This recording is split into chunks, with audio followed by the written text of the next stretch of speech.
大家好，我是黑客，好长时间没给大家更新了。今天更新的这个视频来自国外的老刘，利用这些塑料板制作一款小型的车床，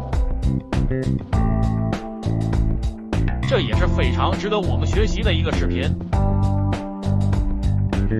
首先，小哥拿出这些塑料硬板，用胶水粘贴到一块，然后做出这些车床的一个外轮廓。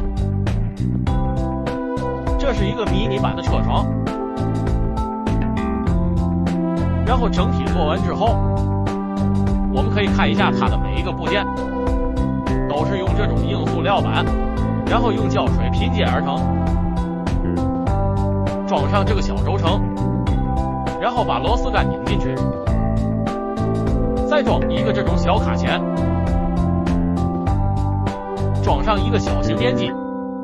这下动力就制作好了。旁边也需要一个小型动力，把这个4杆全部用切割机打磨一遍，旁边也同样用胶水粘贴好。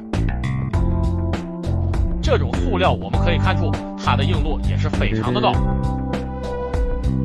由于做的这个薄厚不一样，所以说每一片可以用胶水把它固定粘起来，装上这种小轴承板。可以看一下这个步骤是装轨道，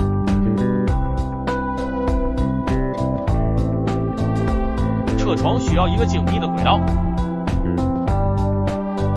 所以说可以看一下这个过程也是非常的流畅，说明老六制作的也是非常的棒。连接好动力轴，有感兴趣的小伙伴可以把这个视频保存下来，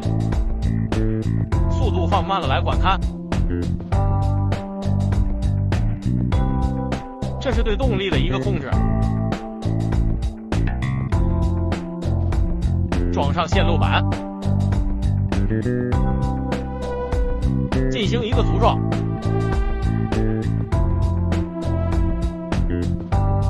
两边的线头用焊锡焊好之后，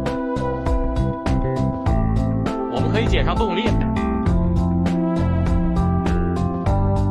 再用一个亚克力板制作一个防尘罩，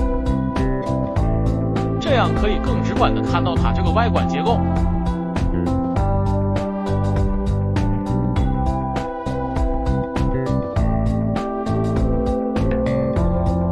然后把上面的这个底座用螺丝粘好，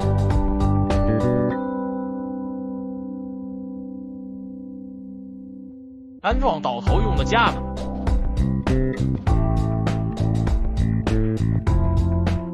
我们可以试一下，流畅度也是非常的好。插上电源可以在这调节速度的快慢，也可以调节轨道的一个速度快慢。我们可以看一下它，这种的话可以来回自如的左右挪动，切割动机非常丝滑，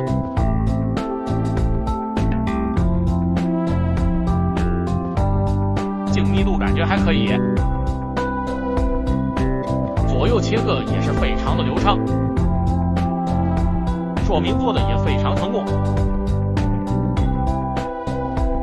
再看一下金属也是轻松可以拿下，有喜欢的小伙伴可以试一下。今天的视频就分享到这里，感谢观看。